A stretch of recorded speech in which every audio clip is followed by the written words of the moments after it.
জয়ের খুব কাছে গিয়েও কীভাবে পরাজয় বরণ করতে হয় তার সর্বোচ্চ উদাহরণ হয়ে থাকল নেতানিয়াহু।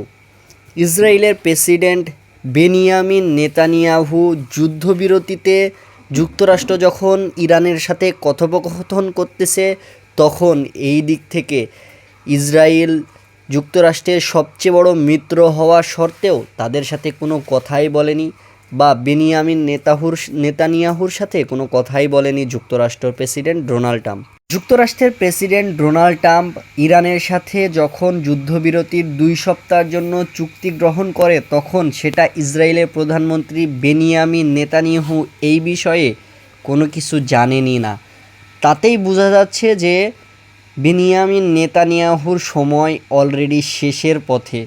যে কোনো সময় ইসরায়েলের জনগণরা তারা মাঠে নামতে পারে এবং নেতানিয়াহুর পদত্যাগের দাবি করতে পারে। বিশ্লেষকরা মনে করতেছেন যে যখন যুক্তরাষ্ট্রের প্রেসিডেন্ট ডোনাল্ড ট্রাম্প নেতানিয়াহুকে কিছু মনেই করতেছেন না যুদ্ধবিরতির কথা জানানোর, তখন তো এই বিষয়টা নিশ্চিত হয়ে যাচ্ছে যে বেনিয়ামিন নেতানিয়াহুর সময় অলরেডি শেষ। মানুষ খুবই বিরক্ত এবং মানুষের ক্ষোভ প্রকাশ করার জন্য তারা মাঠে নামতে পারে যে কোনো সময় বেনিয়ামিন নেতানিয়াহুর পদত্যাগের দাবিতে।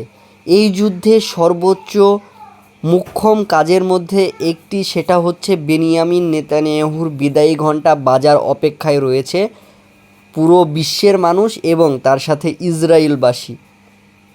দেখা যাক এটা কতদূর পর্যন্ত আগায় এবং আসলেই কি বেনিয়ামিন নেতানিয়াহু পদত্যাগ করে কিনা। ডেস্ক রিপোর্ট, আর প্রাইম টিভি, ঢাকা।